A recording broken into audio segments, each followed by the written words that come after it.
The Indian Army is in Bangladesh. Your Air Force has been destroyed. You are surrounded on all sides. And if you don't surrender, you will be killed unmercifully.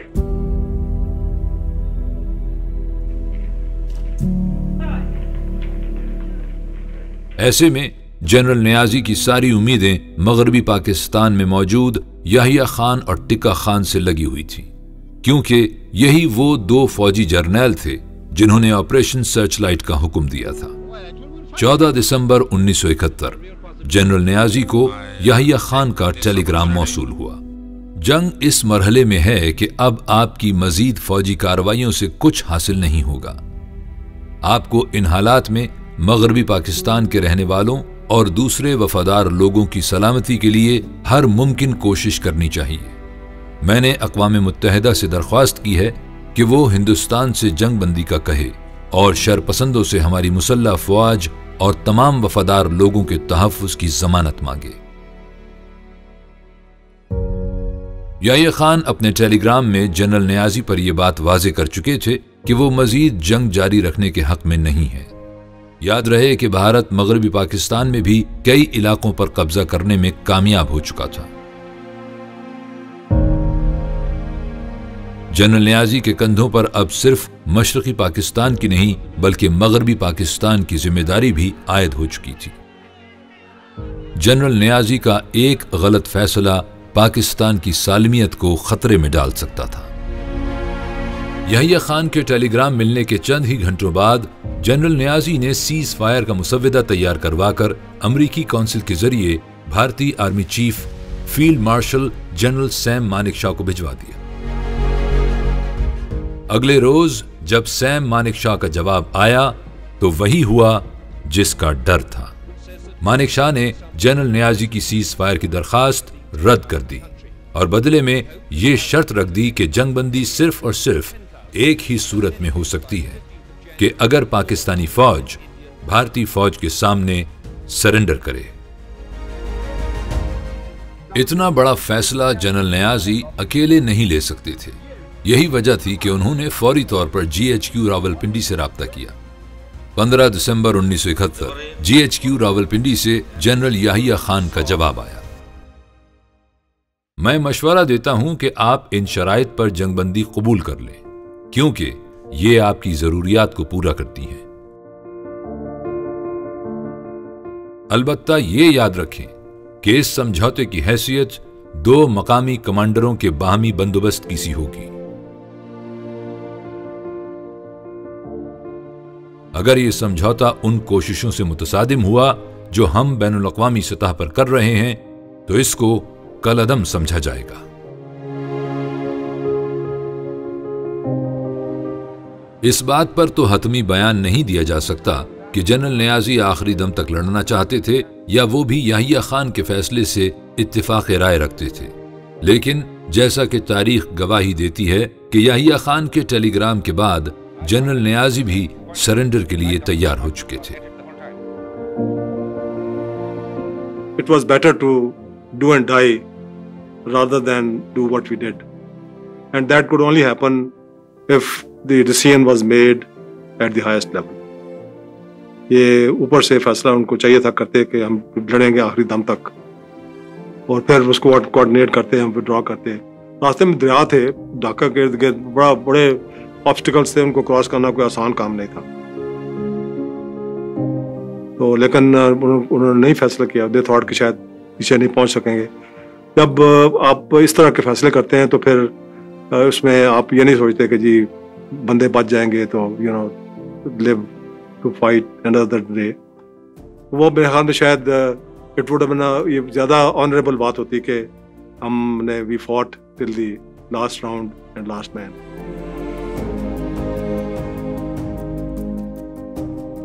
अगले रोज 16 दिसंबर की सुबह भारतीय general GS नागरा बाज़ाब्ता तौर पर ढाका पहुंचे। General GS नागरा के ढाका पहुंचने के चंद घंटों बाद भारत के eastern commanding officer general Jagjit Singh Arora भी ढाका पहुंचे।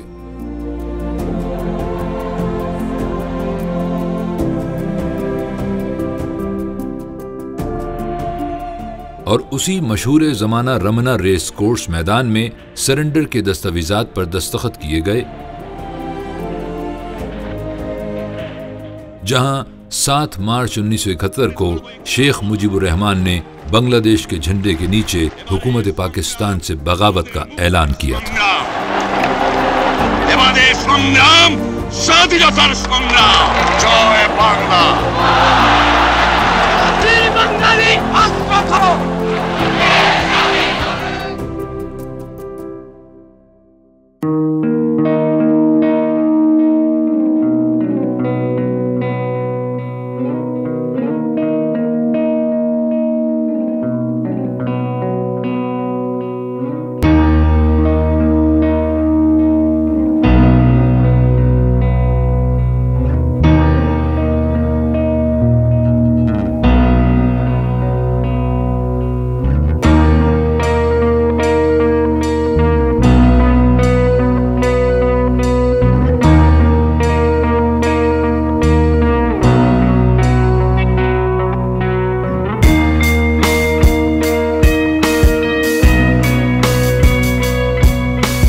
Surrender is the last thing any soldier can ever think of. जितना भी गंदा सोच रहो ना, वो सरेंडर सोचना, अपना हथियार दुश्मन के हवाले नहीं करना। Somebody told us कि तुम यहाँ बैठे हथियार बांध के बैठे हुए हो, वहाँ आपका सरेंडर हो गया हुआ है। It's unbelievable, frankly unbelievable. We just didn't know. रात पूरी हम एक जगह जाके बैठे रहे, रोते रहे कि क्या हो गया हमारे साथ। उस वक्त तक भी हम डिस्पाइट एवरीथिंग, हम जो बाहर बैठे जहां पे हमको मिला हुआ था, हम बाकायदा मोर्चा संभाल के बैठे हुए थे। Actually we went numb, but to the state of shock, what has happened to us और व्हाट हमने क्यों सरेंडर किया। बिकॉज दिल करता था कि जमीन फटे और हम वहीं गर्क हो जाए, ये थी। एंड नॉट जस्ट माइन, मेरा जो ऑर्डरली था जनरल साहब का, उसको इतना जनून हुआ, राइफल पकड़ी अपनी AK-47 में, मैगजीन खाली छात में कर दी and killed himself in the end. ये हालात है सबके। आई टेल यू, हम गए जंग लड़ने के लिए, मरेंगे या मारेंगे। जब ये का सरेंडर करे, दिस वाज अ शॉक जो बहुत मुश्किल था उसको हजम करने के लिए। You could not understand, emotional आदमी हो जाता है। मुझे याद है मुक्ति बनी बसों पे, वो आगे से गाड़ियों पे जा रहे थे, पाकिस्तान मुर्दाबाद के नारे लगा रहे थे।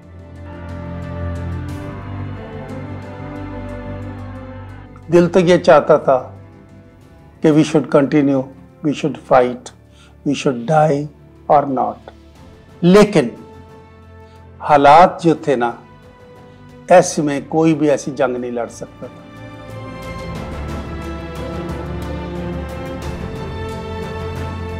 जो मिलिट्री कल्चर है, यानी मिलिट्री हिस्ट्री में ब्रिटिश इंडियन आर्मी ने सिंगापुर में सरेंडर किया, जो कि पाकिस्तान आर्मी से बहुत बड़ी आर्मी थी। आप सोचें कि ब्रिटिश एम्पायर ने सरेंडर किया। इस फौज की तमाम यूनिटों को बैटल ऑनर सिंगापुर दिया गया। 6th जर्मन आर्मी ने स्टालिनग्राड में सरेंडर किया, जिसमें हज़ारों नहीं बल्कि लाखों लोग शामिल थे। तो ये सारी बातें इंतहाई गैर मुनासिब हैं। मैं कहता हूँ कि जनरल नियाज़ी की जगह अगर नेपोलियन भी होता तो वो भी सरेंडर करता। और याद रखिए कि नेपोलियन तो अपनी आर्मी को इजिप्ट में 1799 में छोड़कर भाग गया था, लेकिन ये तो बड़ी बात है कि पाकिस्तान आर्मी ने 9 महीने मुकाबला किया।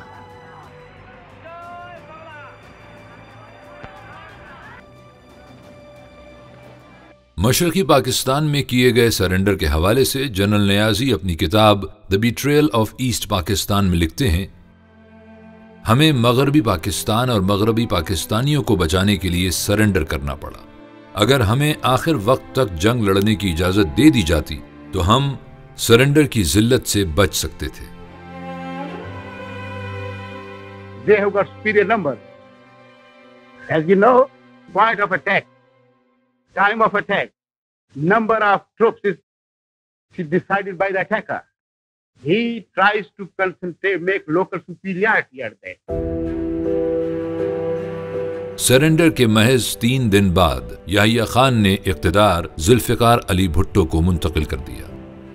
इस तरह जुल्फ़िकार अली भुट्टो पाकिस्तान के बैक वक्त 2 ओहदों पर फाइज हो गए, सदर पाकिस्तान और chief martial law administrator. Zulfikar Ali Bhutto Pakistan की तारीख के पहले और वाहिद सिविलियन थे जिन्हें चीफ मार्शल लॉ एडमिनिस्ट्रेटर बनने का मौका मिला। 8 जनवरी 1972 जुल्फ़िकार अली भुट्टो ने पाकिस्तान में कैद शेख मुजीबुर रहमान को चकलाला एयरपोर्ट रावलपिंडी से लंदन के लिए रवाना किया। 6:30 this morning, Sheikh Mujib was settling into a VIP suite at Heathrow Airport. His arrival came as something of a shock, as his plane had already been in the air 6 hours before airport officials were warned to expect him. In the hotel's ballroom, he gave a news conference. Joy Bangla. Joy Bangla. London में media से गुफ्तगू करने के बाद शेख मुजीब दिल्ली के लिए रवाना हुए। दिल्ली पहुंचने पर वजीर आजम इंदिरा गांधी ने अपने आला हुक्काम के साथ शेख मुजीबुर रहमान का वालिहाना इस्तकबाल किया। ऐसा लग रहा था कि जैसे शेख मुजीब मशरकी पाकिस्तान के नहीं बल्कि कोई भारतीय सियासी लीडर थे जो पाकिस्तान की कैद से रिहा होकर अपने वतन वापस आए थे। उसी रोज शेख मुजीबुर रहमान दिल्ली से ढाका के लिए रवाना हुए। ढाका पहुंचते ही शेख मुजीबुर रहमान एक बार फिर रमना रेस कोर्स ग्राउंड पहुंचे और 2 टोक अल्फाज में बांग्लादेश का ऐलान करते हुए पाकिस्तान को साफ जवाब दे दिया, अब हमारा और तुम्हारा कोई ताल्लुक नहीं है।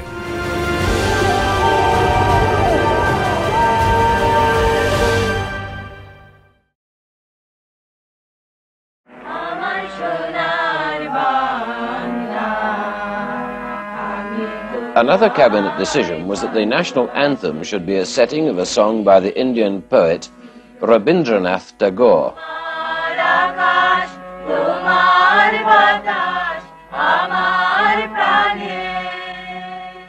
Golden Bengal, I love you. Your sky and your breeze play an eternal song in my heart. The key tags at Dhaka's Intercontinental Hotel are shrinking these days. One by one, they're losing half an inch off the end, and it's the half inch that bears the name East Pakistan.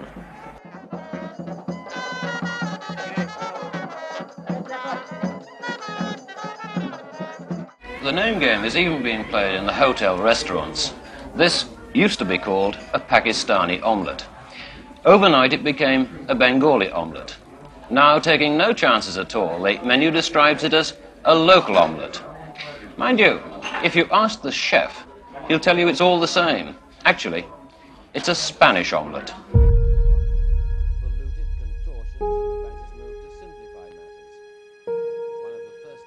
मशरकी Pakistan Bangladesh बन चुका था। शेख मुजीबुर रहमान बांग्लादेश के पहले सदर बन चुके थे। हजारों पाकिस्तानी भारत की कैद में जा चुके थे, लेकिन ये कहानी यहां खत्म नहीं होती। बांग्लादेश पहुंचते ही शेख मुजीब ने अपने पहले अवामी इज्तिमा से खिताब करते हुए पाक फौज पर इस कदर संगीन इल्जामात लगाए कि जिसकी मिसाल दुनिया में नहीं मिलती।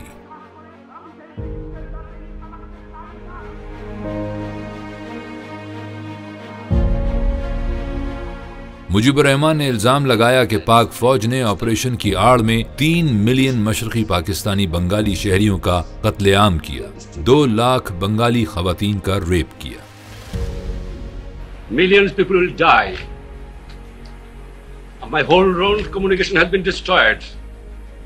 My railway communication has been destroyed. Thousands of villages have been burned.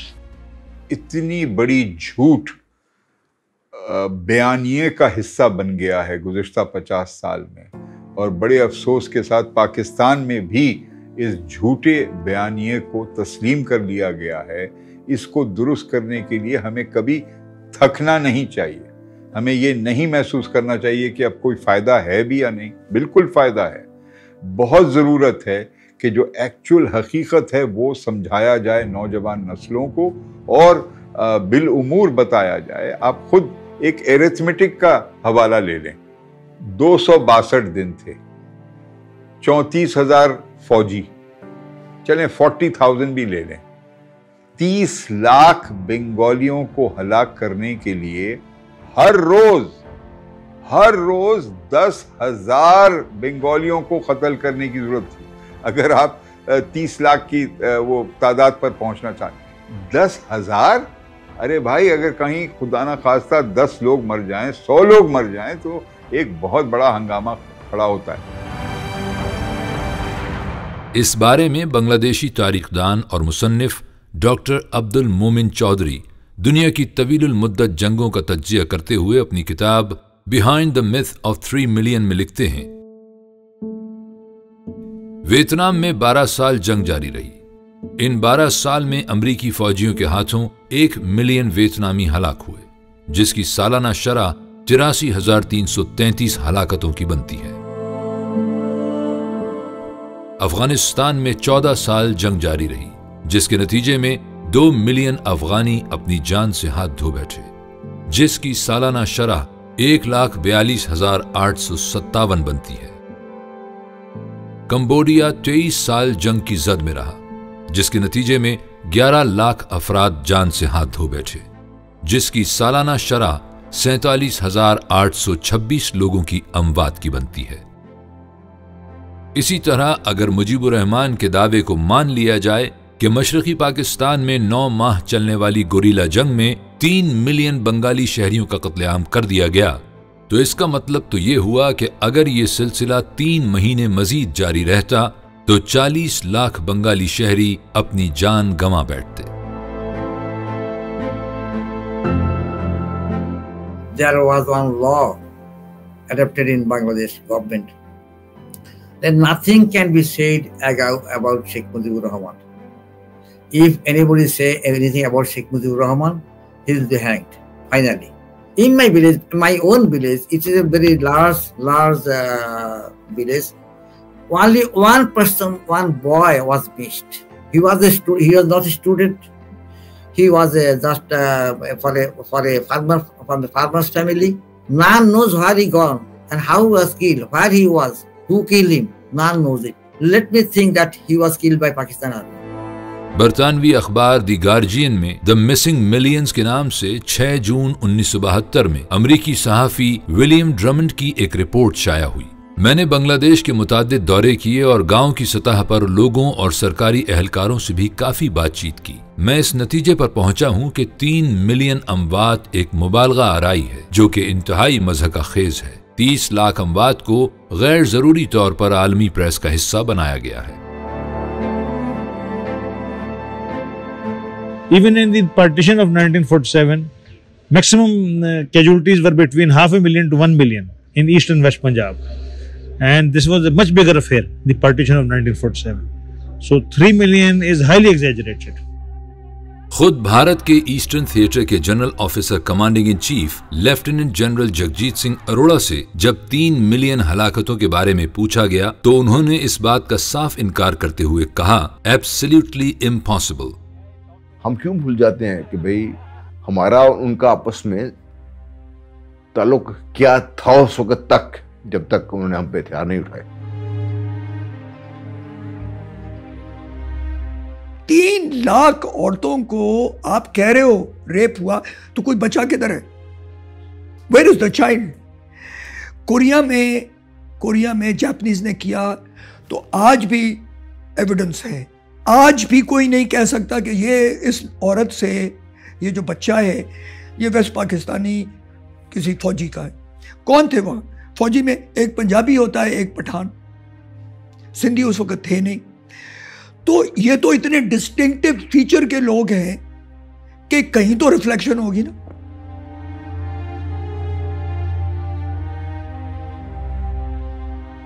Bangladesh के सहाफ़ी जौहरी के बयान को डॉक्टर अब्दुल मोमिन चौधरी ने अपनी किताब behind the myth of 3 million में नकल किया है। जौहरी ने लिखा है, मैंने मुख्तलिफ अजला में कमोबेश 500 अफराद से बात की। क्या आपके खानदान या रिश्तेदार या दोस्तों में से पाकिस्तानी फौज ने किसी को रेप किया है? किसी ने तस्दीक नहीं की और इनकार किया। हो सकता है उनमें से कुछ को बताते हुए बदनामी महसूस हो रही हो। इसके अलावा ये नामुमकिन नहीं है कि पाकिस्तानी फौज में चंद सिपाही बदकिरदार हों, लेकिन फिर भी 2 लाख की तादाद कैसे बन सकती है? मजीद ये कि मुल्क की आजादी के 1 हफ्ते के अंदर ये आदादोशुमार कैसे हुए? ये जायजा किसने लिया?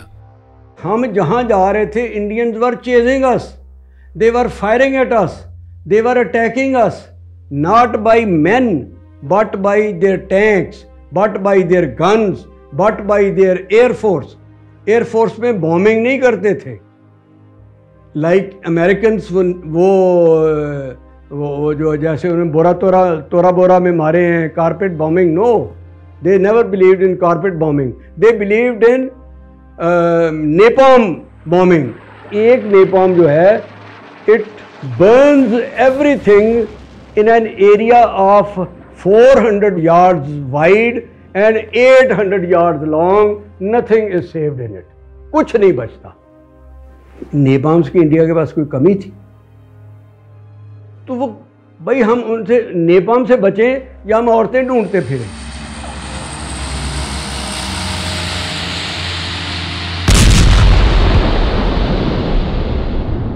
एक बड़ी पुरानी रोमन सेइंग है कि the first casualty in war is truth. Rapes दोनों साइड पे हुए। आई वुड से कि women were violated by some Pakistan army black sheep, कुछ माइनॉरिटी में लोग थे।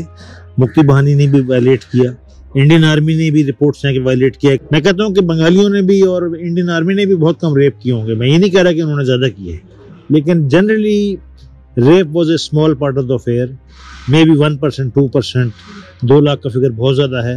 हाँ, 4-5 हजार कुल मिला के Bengali, Indian army, Pakistan army सबको मिला लें तो शायद हो सकता है 2000 औरतें, 3000 औरतें को रेप की हूँ। I never saw any woman claim that she was raped. Even not Noakhali town, which is their own town, and or in other Dhaka city. I went to many areas, and I have so many relatives around Bangladesh. So many relatives. We have a huge family. So many relatives. Nobody was my maternal uncle's side or my side, my father's family link. None was no man can throw this one woman of that village, of this village was raped or taken away by the Pakistan army. I didn't see any person claiming that this wife, his wife, his sisters, wife, sister, or cousin, this or that was raped by Pakistan army. सुकूत Dhaka के बाद पाकिस्तान में तश्कील दी जाने वाली Hamoodur Rahman inquiry commission की report में 2 लाख खवातीन के rape के मुबैना इल्जाम के हवाले से लिखा गया है, 1972 के शुरू में बरतानिया से एक एबॉर्शन टीम मशरकी पाकिस्तान आई। उस टीम के पास जिन मुतासिरा खवातीन के केसेस आए, उनकी तादाद 100 या 125 से ज्यादा नहीं थी। ये 2.5 या 3 साल जो गुजरे हमारे वहां पे कैद पे, हम तो कोई बात वहां से नहीं कर सकते थे। जो भी यहाँ बात हो रही थी या तो हम अपने लोग कर रहे थे या फॉरेन मीडिया कर रहा था। तो हमारे अपने लोगों, और इसमें हमारी सियासी लीडरशिप को मैं कसूरवार समझता हूं, उन्होंने कोई फिगर करेक्ट करने की कभी कोशिश नहीं की। 16 दिसंबर को हुए सरेंडर के नतीजे में 93,000 पाकिस्तानी भारत के कैदी बने। इससे पहले कि आलमी सतह पर इन कैदियों में से सिविलियन और फौजियों की तस्दीक करके गिनती की जाती, अखबारात और इलेक्ट्रॉनिक मीडिया में ये खबरें आना शुरू हो गई थीं कि ये 93,000 कैदी पाकिस्तानी फौजी हैं।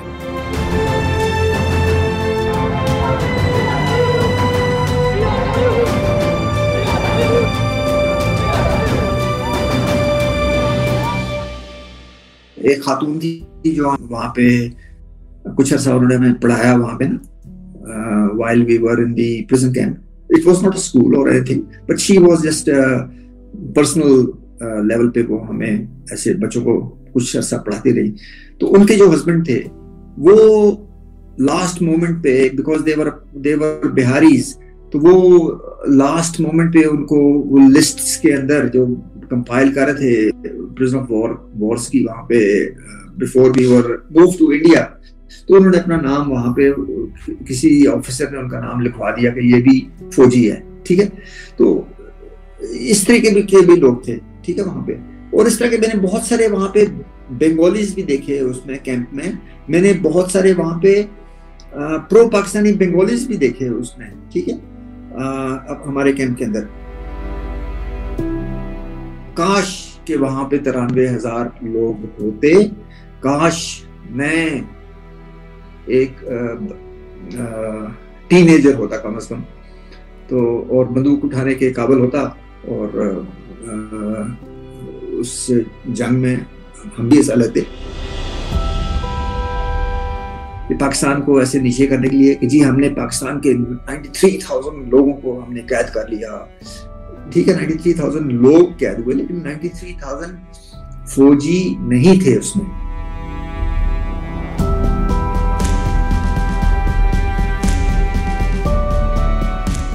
जनरल नियाजी ने अपनी किताब the betrayal of east Pakistan में लिखा है, मेरे पास कुल 45,000 की फौजी ताकत दस्तयाब थी। फौज से 34,000, मजीद 11,000 सिविल आर्म फोर्सेस, मगरबी पाकिस्तान सिविलियन पुलिस और गैर जंगजुओं को मिलाकर थे जो बागियों के खिलाफ लड़ रहे थे। यहाँ तक कि अगर डिपो, ट्रेनिंग इंस्टीट्यूट, वर्कशॉप्स, फैक्ट्रियाँ, नर्सेज, लेडी डॉक्टर्स, गैर जंगजू जैसे हज्जाम, खाना पकाने वाले, जूते बनाने वाले और खाकरोब अफराद को भी जमा कर लिया जाए, तब भी मजमुई तादाद 55,000 तक पहुंचती है। I wish we were 92,000. Right? We were not that way. We were far less. भाई अंदाजा लगाओ कि हालत ये होती थी कि एक कंपनी और दूसरी कंपनी के दरमियान 10 किलोमीटर, 15 किलोमीटर, 20 किलोमीटर का फासला होता था, and that we had to, cover by patrolling and seeing. And when the war broke out and we had to man our defenses and all that, so infiltration and bypassing and coming by the enemy was no problem.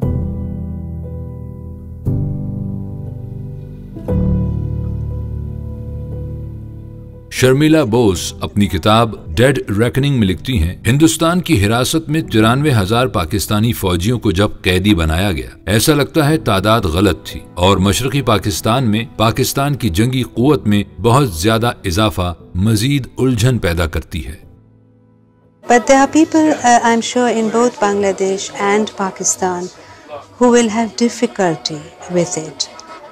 That is because in the past 40 years, both countries, and India also in its way, have indulged in nationalist mythology building.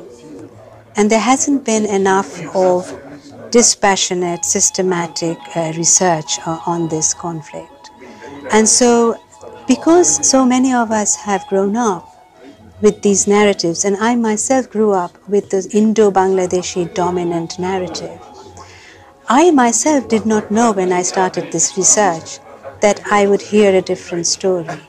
I didn't know that. When I started the research, I thought, because this is a very poorly documented conflict, that I would be filling in the details and strengthening the documentation of this conflict. It's only after I started doing the research, I found that what people were telling me, the story that was emerging from the ground, was rather different from the dominant narrative that I had grown up with. Major KC Praval ने अपनी किताब Indian army after independence में पाक फौज की तादाद लिखी है। तकरीबन 42,000 बाकायदा फौजियों की ताकत के साथ उसे पूरे मशरकी पाकिस्तान में फैली हुई बगावत का मुकाबला करना पड़ा। कुल 91,000 जंगी कैदियों में से 56,694 का ताल्लुक मुसल्ला अफवाज से था, 12,192 नीम फौजी एहलकार और बाकी आम शहरी थे। शर्मिला बोस यहाँ पर आई थी, मैंने से पूछा था कितने लोगों आप कितने को मिली है ऐसी ख्वातीन को जो रेप हुई हैं, शी सेड मैं मिली तो नहीं हूँ बट आई बीन रिपोर्टेड। मैंने कहा मिलेगी भी नहीं।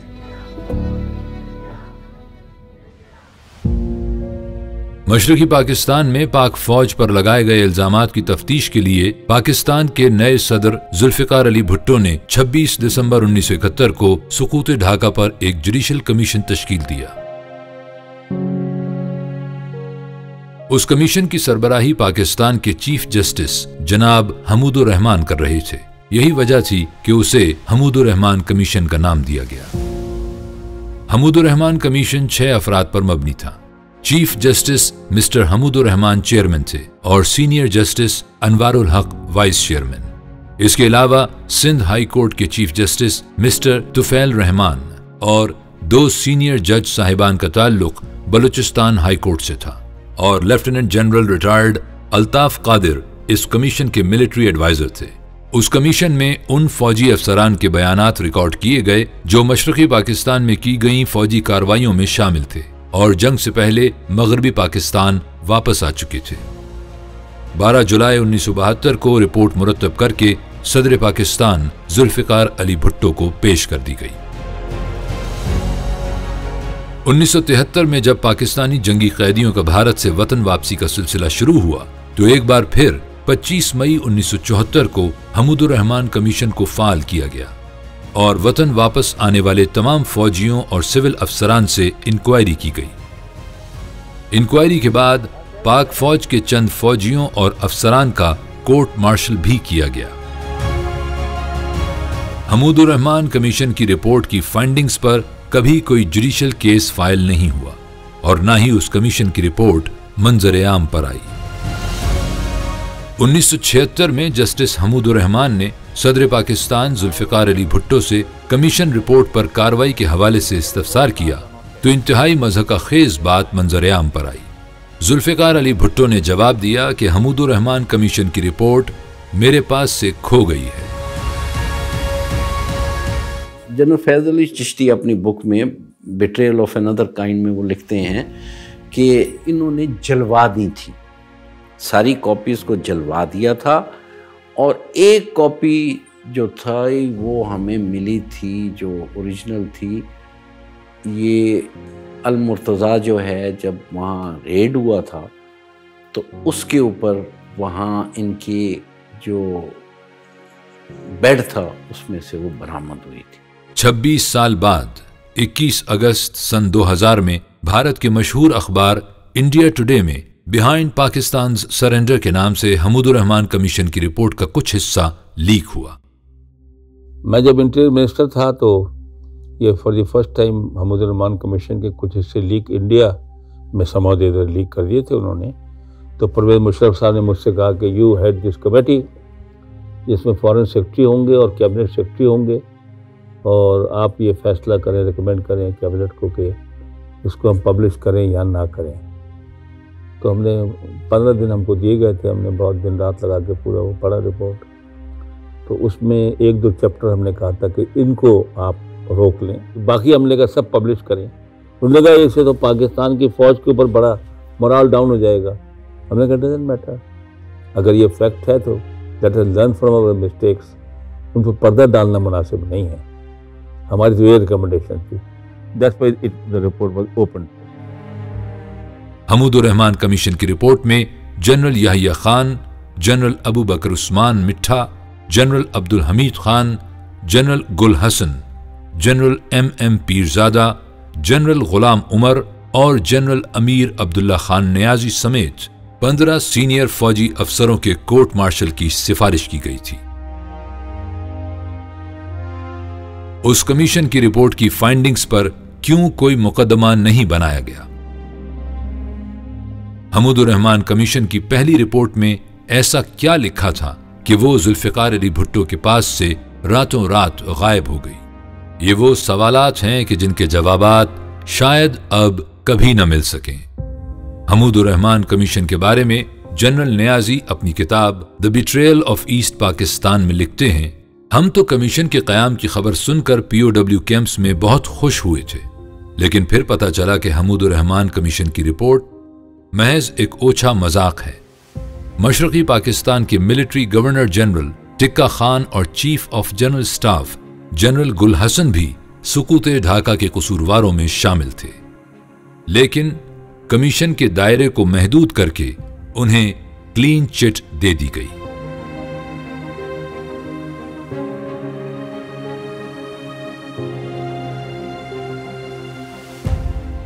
वो कहते हैं इसका टर्म्स और रेफरेंस जो दिए गए थे वही गलत थे। उन्हें ये चाहिए थे कि भाई कौन जिम्मेदार है पाकिस्तान तोड़ने का, क्यों ऐसी सूरत हाल पहुँचे कि वहाँ मिलिट्री एक्शन लेना पड़ा और हालात इतने ख़राब हुए। तो वो आई थिंक उसके बजाय एक लिमिटेड इस टाइप का दिया गया था जिसमें फ़ौज के ऊपर ज़्यादा वो दबाव आ गया।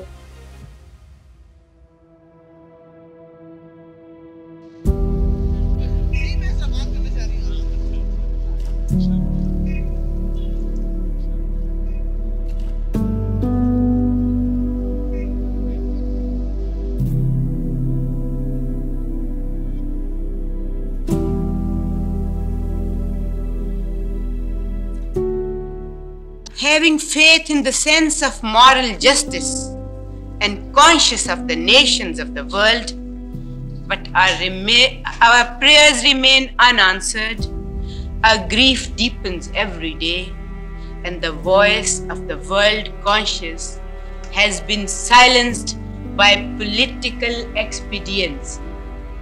These unarmed prisoners of war have been the victims of trigger-happy Indian guards. More than 42 prisoners of war have been killed and nearly 100 severely injured. All this has been documented by International Committee of the Red Cross. You all must be knowing it already. जिस वक्त हम surrender हुआ है और जाने शुरू हुए हैं ट्रूप्स इंडिया में, तो हमें असम के रास्ते से ले जाया गया। तो यहाँ तक तो हमें कोई सीरियसनेस महसूस नहीं हुई। अब वहाँ जब गुवाहाटी में हम पहुँचे हैं तो उन्होंने हमारे साथ जब सलूक शुरू किया तो हमें पता चला कि ये कोई इतना सीधा काम नहीं है। जो ही हम आगरा पहुँचे तो आगरा स्टेशन से कुछ दूर पहले ही उन्होंने वहाँ पे गाड़ी रोक दी। बस फिर जिस तरीके से उन्होंने भेड़ बकरियों की तरह और शाउट करते हुए हम पे वहां से हमें अपनी गाड़ियों में लोड किया, हमें सीधा आगरा जेल ले गए। एक हमारे यहाँ इंसिडेंट हुआ था जहाँ 7 वाले कैंप है जहाँ जवान थे सारे, और मुझे याद है कोई हॉकी मैच हो रहा था इंडिया और पाकिस्तान का। ट्रांजिस्टर होते थे हर एक कैंप में, एक एक छोटा छोटा ट्रांजिस्टर सा दिया हुआ था उन्होंने रेडियो, तो वो पाकिस्तान ने गोल कर दिया।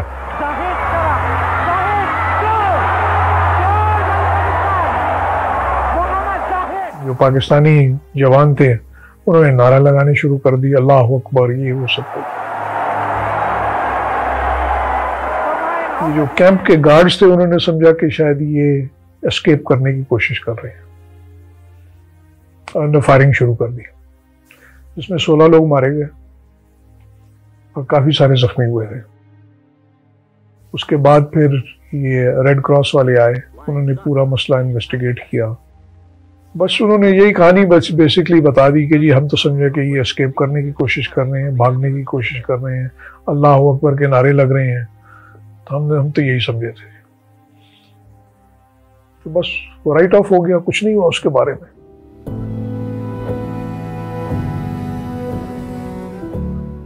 जंगबंदी के 6 महीने बाद 2 जुलाई 1972 को पाकिस्तान और भारत के दरमियान शिमला मुआहिदा तय पाया। इस मुआहिदे में दोनों मुल्कों ने हल्फ लिया कि आइंदा जंग से बाज रहेंगे और मसला कश्मीर के पुरअमन हल की तरफ जाएंगे। The question before us is that is it in the interest of India and Pakistan to work in cooperation, or is it in their interest to have continuous confrontation? In their short-term interest as well as the long-term interest. Now, the Simla Agreement is a beginning. I won't call it more than that. यही वो मुआहिदा था जिसमें जुल्फिकार अली भुट्टो भारत के कब्जे में आया हुआ मगरबी पाकिस्तान का 13,000 मुरब्बा किलोमीटर इलाका वापस लेने में तो कामयाब हो गए थे, लेकिन भारत में कैद 93,000 पाकिस्तानियों की वतन वापसी का मसला जूं का तूं रहा। We have traveled thousands of miles to convey the pain and anguish of hundreds and thousands of the families of the Pakistani prisoners of war. Now the war in Vietnam is over and the repatriation of your prisoner has already completed. We ask you, the journalists, in the name of humanity, that why over 90,000 Pakistani prisoners of war are languishing for over 15 months in Indian camps. भारतीय फौज ने war criminals की एक list जारी की जिसमें करीबन 200 पाकिस्तानी फौजियों के नाम शामिल थे। उन फौजियों पर यह इल्जाम था कि उन्होंने जंगी उसूलों की खिलाफ वर्जी करते हुए जंग में हलाक होने वाले भारतीय फौजियों की लाशों की बेहुरमती की है। उस फहरिस्त में शामिल लोगों को पीओडब्ल्यू कैंप से निकालकर तिहाड़ जेल और आगरा जेल मुंतकिल कर दिया गया। द वेरी इनफेमस जेल जिधर जितने कश्मीरियों को टंगाना होता है और सारा कुछ होता है, वो इन्होंने जेल का कुछ हिस्सा खाली करा के इंटेरोगेशन सेंटर बनाया हुआ था। वहां ले जाके इन्होंने मुझे सॉलिटरी कन्फाइनमेंट में बंद कर दिया। अच्छा, अब मैं देखूं कि किधर आ गया हूं, और ना आगे देखो, जैसे मेरी कुर्सी है इतनी आगे एक आसमान तक जाती हुई दीवार, और कुछ दिखता ही नहीं था। No they started interrogating everybody. उस वक्त फिर उन्होंने टॉर्चर शुरू की, बहुत मारते थे। मुझे याद है मेजर जाहिदुल इस्लाम थे हमारे सी कंपनी कमांडर, वो भी सितारे जुर्रत थे। उनको इतना मारा था कि हद से ज़्यादा, और हमें भी बहुत मारा। और मेरी अभी मैं क्या दिखाऊं, मेरी छाती पे अभी तक दाग हैं इलेक्ट्रिक शॉक्स के। आपका रेक्टम में इलेक्ट्रिक वो लगा देते थे, आपके क्या कहते हैं, वो इस तरह का एक वो क्लिप होता है जिससे वो लगाते हैं, गिव यू शॉक्स। वो इस तरह का हरकत करते थे। I had gone very weak. 2-3 दफ़ा तो मुझे याद है मैं बेहोश होकर गिर जाता था, इतना मारा था इन्होंने। एक मैं टॉर्चर की यह बात बता दूं कि एक बारी मैं कर्नल जाहिदुल इस्लाम के कमरे के आगे से गुजरा तो उनका खून था। मैंने कहा क्या हुआ? कहते हैं मुझे 7 घंटे इन्होंने उल्टा गरम जो पत्थर है उन पर लिटाया है। तो ऐसे वो टॉर्चर करते थे। एक बंदा गाने वाला था, चाहे उन्होंने गाना गाता था या टेप लगाया हुआ था, सारी रात छोड़ दिया जाए या मार दिया जाए, तेरे साथ कैसे, वो जो है ना पूरी रात वो लगे रहते थे। तो ये था। और बाकी जो उनकी सबसे नॉर्मल था वो ये थे कि स्टूल पे खड़ा करते थे और नीचे से ठुड्डा मारते थे। War crimes trials would be counterproductive. If the object is to improve relations between India, Pakistan and the other side, obviously war crimes trials are not going to facilitate it. And for this reason, among others, cogent reasons, we are opposed to these trials. They are illegal. There's no justification for them under international law. They're a violation of Geneva Convention and of the Security Council Resolution 307. Bharat की कैद में पाकिस्तानी फौजियों की बेचैनी और गैर यकीनी कैफियत बढ़ती जा रही थी। इस वजह से कई प्रिजनर्स ऑफ वॉर कैंप्स में पाकिस्तानी फौजियों ने सुरंग के जरिए फरार होने की कोशिशें की। उन्हीं कोशिशों में से एक कामयाब कोशिश की कहानी का नाम है कैंप 45। मेरा प्लान था कि मैंने जंगी कैदी नहीं बनना, मैंने कैंप में नहीं जाना, मैं निकल जाऊंगा। कैसे निकले? बैरक है, चारों तरफ फेंस है, डबल फेंस है, कोने पे मचाने हैं, सर्च लाइट्स लगी हुई हैं, मशीन गनें फिटेड हैं, गाड़ियाँ खड़ी हैं बाहर, कुत्ते विद डॉग हैंडल के साथ चल रहे हैं। समझ नहीं आई। फिर फैसला हुआ कि हम टनल खोदेंगे। Only very few of us. Barrack के एंड में 5-6 बाथरूम्स बनाए हुए थे उन्होंने। ये जो एक बाथरूम था which was nearest to the fence, उसको हमने सेलेक्ट किया। तो आगे चलने से पहले हमें सोचना था कि ये जो मिट्टी वट्टी है, ये रबल जो है, ये उसको कैसे डिस्पोज ऑफ करना। 2 सराहने को गिलाफ लेके उनको मिट्टी से भर के एक किस बगल में एक किस बगल में, और ऊपर से चादर ली होती थी। तो रात को खाना खाने के बाद नॉर्मल जिस तरह वॉक होती है, वॉक करते करते रास्ते में इसको निकाल के तो इसका नीचे गांठ लगी थी उतार दी, तो मिट्टी साथ साथ हिलानी शुरू कर दी। एक तो ये तरीका था। सुबह उठ के हम उसी जगह पर जहाँ जहाँ ताज़ा मिट्टी पड़ी होती थी वहाँ वो जाके पीटी करते थे, उसके साथ पढ़ा देते। बीइंग एन इंजीनियर ऑफिसर मुझे थोड़ा सा एज था over the other arm officer, तो मैं इसमें एक्सपर्ट तो नहीं कहूँगा क्योंकि ये पहला चांस था, लेकिन बेसिक नॉलेज मेरा था। टनल, उसकी स्टार्ट ओपनिंग, कितना नीचे जाना है और क्यों जाना है, उसके बाद फिर उसकी मेंटेनेंस ऑफ डायरेक्शन, नीचे जा रही है अभी आपको तो नहीं पता ना, आप दाएं जा रहे हैं बाएं जा रहे हैं, हमने तो निकलने जाके जहाँ से हमने इवेंचुअली निकलना है बाहर।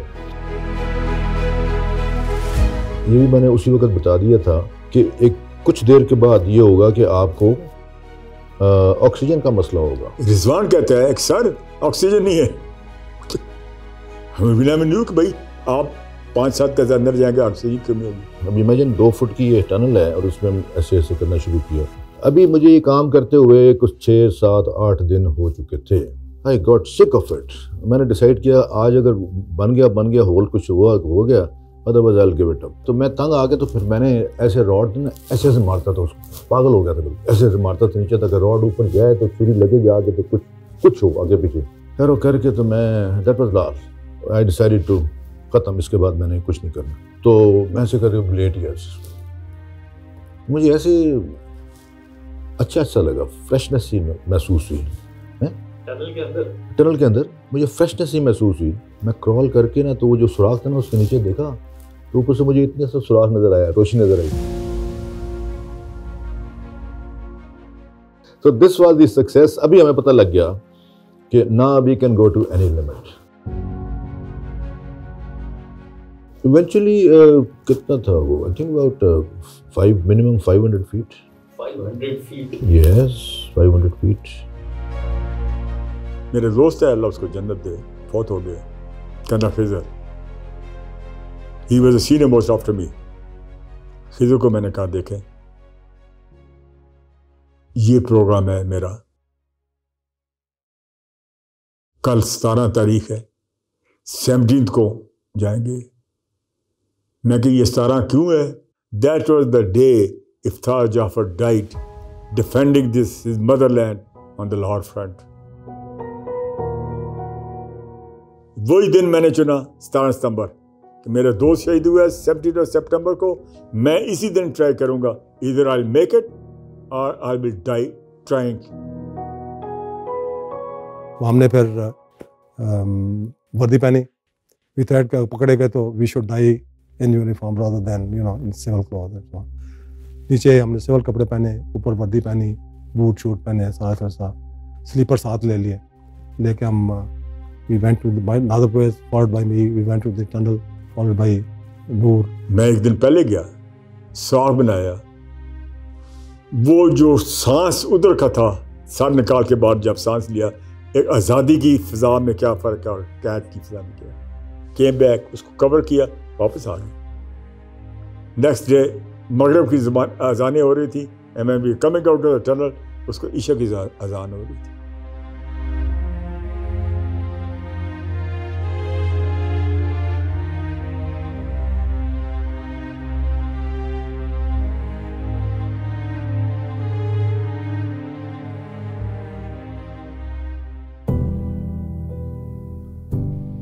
शिमला मुआहदे के 1 साल बाद 28 अगस्त 1973 को पाकिस्तान, भारत और बांग्लादेश के दरमियान दिल्ली मुआहदा तय पाया। यही वो मुआहदा था जिसमें आखिरकार 93,000 पाकिस्तानी कैदियों की वतन वापसी का इंतजाम किया गया। गो के ये दिल्ली मुआहदा अगस्त में हो गया था, लेकिन कैदियों की वापसी का सिलसिला दिसंबर में शुरू हुआ, जो कि 3 से 4 माह में मुकम्मल किया गया। The two governments are ready to seek a solution to all humanitarian problems through simultaneous repatriation of the Pakistani prisoners of war and civilian internees.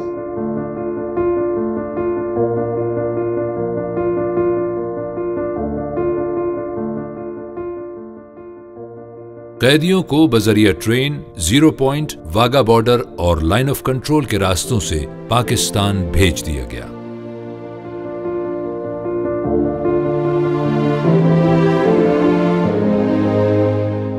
सिर्फ मुझसे ये पूछे कि कौन कल्प्रिट नहीं था।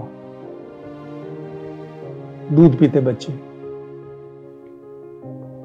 बाकी सारे कल्प्रिट थे। सियासतदानों ने अपना किया, कोई पाकिस्तानियत का काम नहीं किया। ठीक है, दानिश्वर ने अपनी दानिश्वरी बढ़ाई, कोई काम नहीं किया। मीडिया ने सही इंफॉर्मेशन ट्रांसफर नहीं की, लीड नहीं किया। ठीक है, सोल्जर्स ने वहां पर एट हायर लेवल वो जो कंसेप्ट था कि strength of East lies in the West, इस पर काम नहीं किया। They should have worked on it.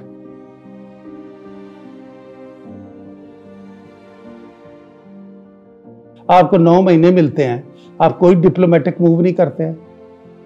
Diplomatic कोई सियासी कोई मूव तो करो ना। इससे पहले कि जब तक इंडिया, क्या नजर नहीं आ रहा था कि इंडिया ने हमें वो जो खटारा यहां पर भेज के हमारा रास्ता लंबा कर दिया, 1000 से 5000 किलोमीटर कर दिया। कहने का मतलब ये है कि the concern was not the reputation of Pakistan or Pakistani army. They were all interested in protecting themselves, their powers, their positions. And they were not ready to launch or force an inquiry.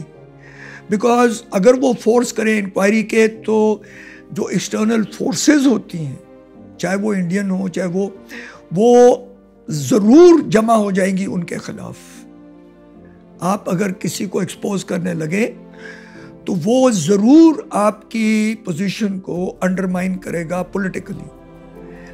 And over a period of time all the politicians who came in were consistently protecting their positions.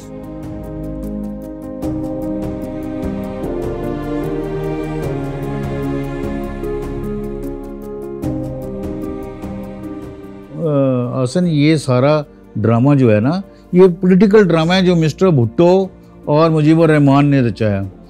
Even Yahya Khan को इन्होंने बेवकूफ़ बनाया। Yahya Khan was a soldier. मैं इसको fully, mister Bhutto को fully blame करता हूँ कि उसकी वजह से हम दो हिस्से हुए हैं, फौज की बदनामी हुई है, सब कुछ हुआ है। वॉर के बाद थिंग्स बिकेम वेरी क्लियर कि in such a short span of time उन्होंने मुजीबुर रहमान को खुद ही मार दिया। और मारने वालों में कौन थे? Army officers. और उनमें वो लोग शामिल थे जिन्होंने इस बगावत में हिस्सा लिया और जिन्होंने पाकिस्तान आर्मी का हिस्सा होते हुए रिवोल्ट किया और उसके बाद लड़ाई की और वो जो वो कहते हैं उनके बकौल वो आज़ादी हासिल की। और इतनी जल्दी मुजीबुर रहमान से वो डिस्ट्रस्ट हो गया और उसके उनकी परफॉर्मेंस पे और जो वो कर रहे थे कि वो मार दिए गए। Same happened in Bangladesh when Mujibur Rahman, very pro-Soviet leftist, was assassinated by his own Marxist-Leninist military comrades. It's the same pattern everywhere. The moment they serve their purpose, all the useful idiots are either be executed entirely, all the idealistically minded Marxists, or exiled or put in prisons, like in Cuba. Many former Marxists are in Cuba. We are basically a bunch of murderers. That's what we are. It has nothing to do with friendship and understanding between the nation and blah, blah, blah. We are murderers. We behave as a bunch of thugs in a country which is hospitable to us, a country which with ancient traditions. 50 साल हम सोए रहे, ठीक है। जो बात उन्होंने किया, we just lay low and we took it. इतने हिंदू इतने मार दिए, बंगाली मार दिए, इतनी औरतें रेप कर ली, इतना ये कर लिया, इतना वो कर लिया। What the bloody hell, यार? Nobody wrote against it. Nobody raised his voice. The media, the press, intelligentsia, everything was quiet. We did not really think कि हमारी आर्मी पे और वो उस पे कितना बड़ा ये झूठ इन्होंने हमें बदनाम किया. Right? Probably, I think, frankly, to tell you, I think as a nation, we forgot about East Pakistan and the tragedies and what happened over there. Totally.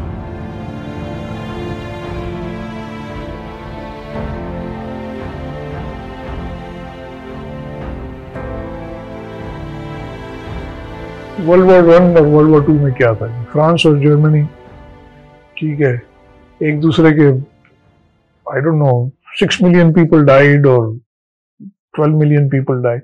आजकल दोस्त बने हुए.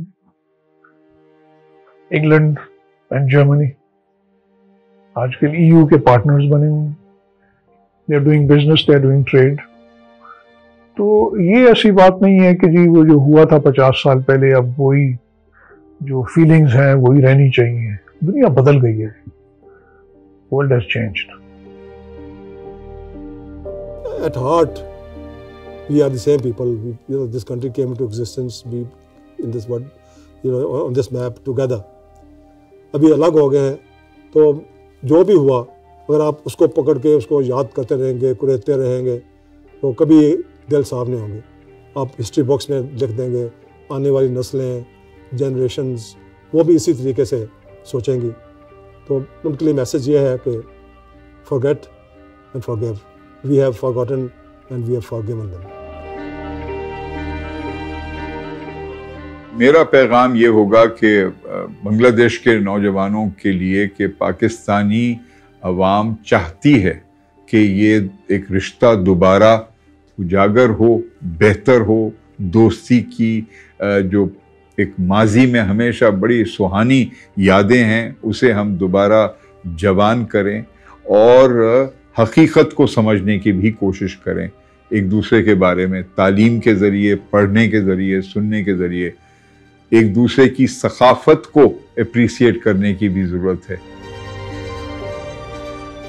The immediate impulse to defect was Bangladesh crisis, which was described by American correspondents as Islamic grassroots revolution, which is absolute baloney.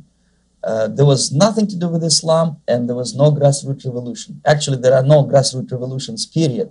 Any revolution is a byproduct of a highly organized group of conscientious and professional organizers, but has nothing to do with grassroots.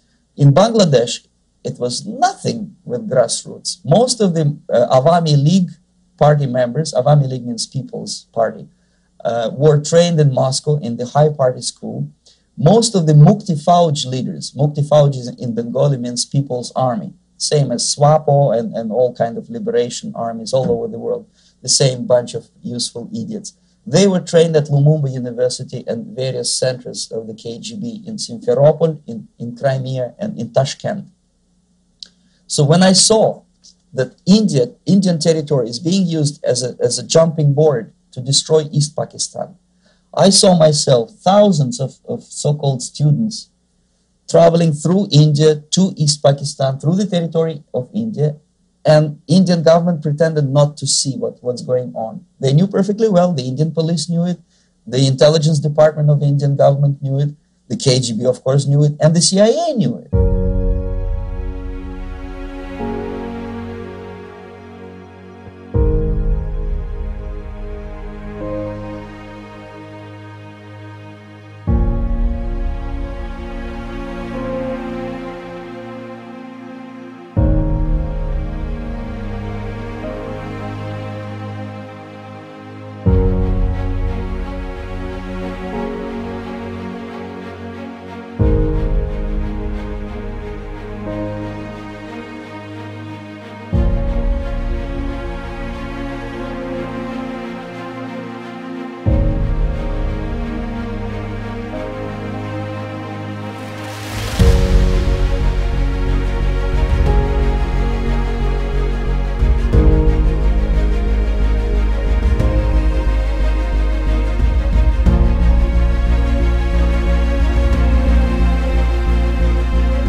Personal message from Command Eastern Command, General Niazi.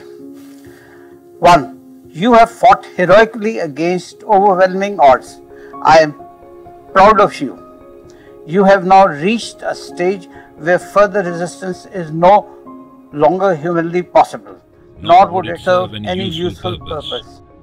It will only lead to further loss of life and destruction. President of Pakistan, President Yahya Khan, now desires that I should take all necessary measures to stop fighting and to preserve the life of all members of armed forces personnel and those from West Pakistan and all loyal elements. Consequently, I requested for a ceasefire which has been agreed to by Chief of the Army Staff, Indian Army General Manekshaw. Regretfully, it involves laying down of arms like good soldiers. I expect that in the disciplined manners, you will comply with this. Chief of the Army Staff, Commanding Officers, Indian Army, has assured me, Alpha, safety of all our military and paramilitary forces. Bravo, complete protection to all personnel of West Pakistan. Charlie, all armed forces and paramilitary forces personnel shall be treated with dignity and respect that soldiers are entitled to, and shall abide by the provisions of Geneva Convention. All wounded, wherever they may be, will be well cared for. There will be no reprisals from the forces under his command, including Mukti Bahani. Ceasefire is to be mutually arranged with your opposite commanders. Details will follow. However, it is effectively from 16 December 500 hours. You will cease aggressive actions and wait for my further instruction. However, be vigilant against air attacks. These orders will be implemented by all.